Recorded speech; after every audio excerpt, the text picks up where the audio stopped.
తూర్పుగోదావరి జిల్లా రాజమండ్రి రూరల్ నియోజకవర్గంలో ఇక వార్ వన్ సైడ్ గానే కనిపిస్తోంది.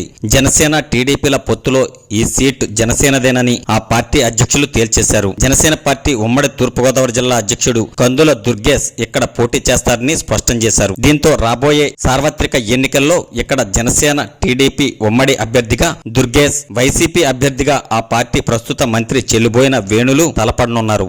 దీంతో అన్ని రకాల సమీకరణాలు బలాబలాలు అంచనా చూస్తే ఇక్కడ ఉమ్మడి అభ్యర్థిగా దుర్గేష్ గెలుపు నల్లేరు మీద నడకే అన్న విశ్లేషణలు వినిపిస్తున్నాయి. 5 ఏళ్లలో ఎమ్మెల్యేగా, మంత్రిగా రామచంద్రపురం నియోజకవర్గంలో వేణు చేసింది ఏమీ లేదన్న ప్రచారం ఉంది.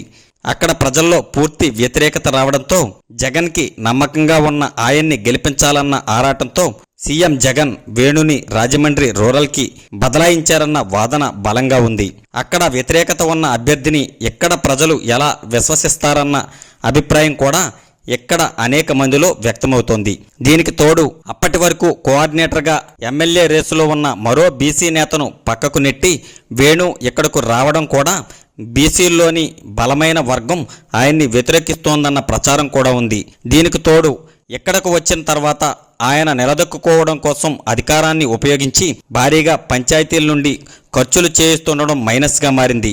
ఎన్నికల కోడ్ వచ్చి అధికార పదవులు పక్కకు పోతే వేణు సత్తా ఎంతో తేలిపోతుందన్న అభిప్రాయం రాజకీయ వర్గాల్లో వినిపిస్తోంది. అప్పుడు వైసీపీ నుండి ఇక్కడ భారీగా వలసలు జనసేనలోకి ఉంటాయన్న ప్రచారం సాగుతోంది. గతంలో వైసీపీ, జనసేన పార్టీలు ఒకే సామాజిక వర్గం 2 పార్టీల ద్వారా బరిలో ఉండడంతో ఓట్లు భారీగా చీలిపోయాయి. ఇప్పుడు 2019లో గెలిచిన టీడీపీ అత్యధికంగా 42,000కు పైనే ఓట్లు తెచ్చుకున్న జనసేన జోడీ కట్టడంతో ఈ నియోజకవర్గంలో పొత్తు అభ్యర్థిగా ఉన్న దుర్గేష్ విజయం భారీ మెజార్టీతో ఉంటుందని అంచనా వేస్తున్నారు. త్రిముఖ పోరు ఉన్నా ఇక్కడ జనసేన గెలుపు ఖాయమన్న స్థాయిలో గ్రాఫ్ పెరిగింది. సర్వేల్లో కూడా గతం నుండి ఇదే వ్యక్తం అవుతూ వస్తోంది. అనూహ్యంగా జనసేన టీడీపీ పొత్తు కుదరడం, జనసేన పార్టీ అధినేత పవన్ కళ్యాణ్ స్వయంగా ఇక్కడ జనసేన పార్టీ పోటీ చేస్తుందని ప్రకటించడం అభ్యర్థి దుర్గేష్నే కావడంతో వేణుపై గెలుపు సునాయాసమే అన్న అంచనాలున్నాయి. విజయం పక్కా, మెజార్టీ ఎంత అన్నదే చూడాలి అని ఆ పార్టీ నేతలతో పాటు